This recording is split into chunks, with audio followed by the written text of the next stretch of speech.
तो 3 चाय से ऊपर कैसे बचें? समझ लीजिए कि अगर आपने 3 के बाद चौथी चाय पी तो जहर है, बीमारियों को निमंत्रण है, अल्पायु है, बुद्धि नाशक है, निद्रा नाशक है, हर तरह से हानिकारक है। इससे बचना ही श्रेयस्कर है। अब बात ये रही कि 3 चाय पिए तो कैसी पिए, किस तरह की चाय पिए कि नुकसान ना हो या नगण्य हो, या नुकसान ना होकर कुछ फायदा हो। तो उसके लिए मैं कहना चाहूंगा कि 3 चाय भी उन लोगों को पीनी चाहिए जो 50 साल से ऊपर के हैं।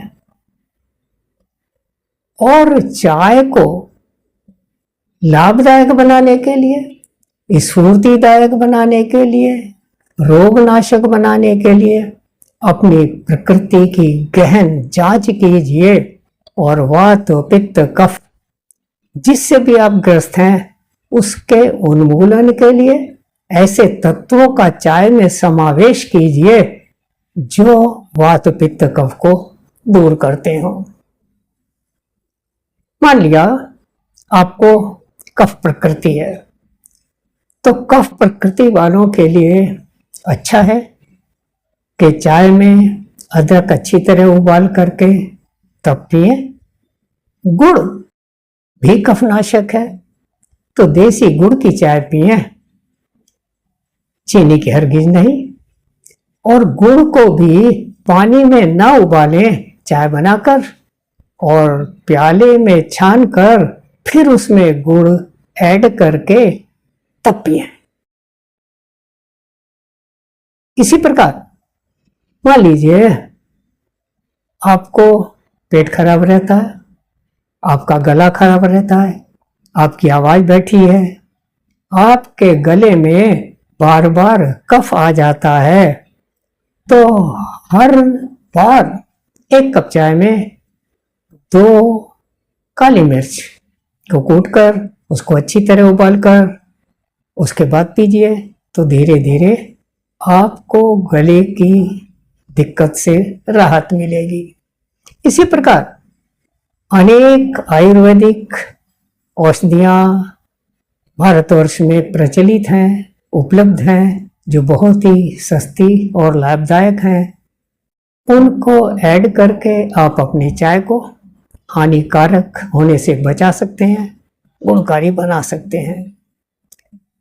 उनमें से स्वाद के अनुसार, प्रकृति के अनुसार, मौसम के अनुसार, उपलब्धता के अनुसार कुछ चीजों का मैं नाम लूंगा, उनमें से जो आपको सूट करती हैं उनको मिला करके चाय पीजिए।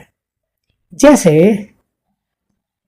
काली मिर्च के अतिरिक्त छोटी इलायची, लौंग, मुलैठी, नींबू वाली चाय, अमरूद के पत्तों की चाय, अदरक उबलते पानी में डालकर उतारकर फिर उसमें 1 चम्मच शहद मिला करके चाय की तरह सिप सिप करके पी जाए। वह भी एक बहुत अच्छा पेय है, चाय का सब्स्टिट्यूट है। गले में, पेट में मौसम के परिवर्तन से होने वाली बीमारियों में बहुत लाभकारक है। इस प्रकार आप यदि चाय का चयन करते हैं तो आपको हानि के बजाय लाभ दिखाई देता है।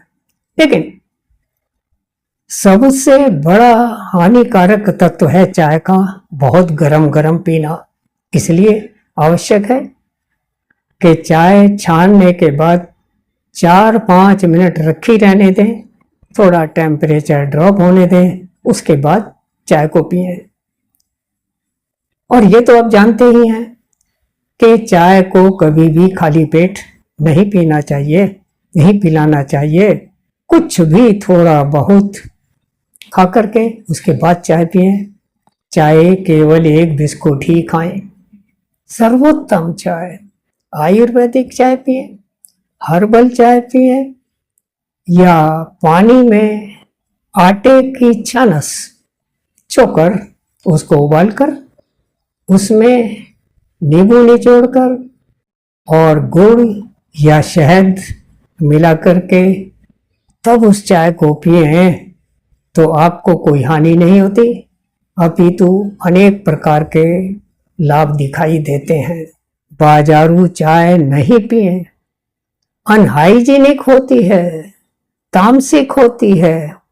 बाजार में लोग चाय बनाते रहते हैं, उबालते रहते हैं, और मैंने देखा है उबली हुई पत्ती को ही सुबह से शाम तक उबालते रहते हैं, उसी में थोड़ी पत्ती डाली छान कर दे दिया।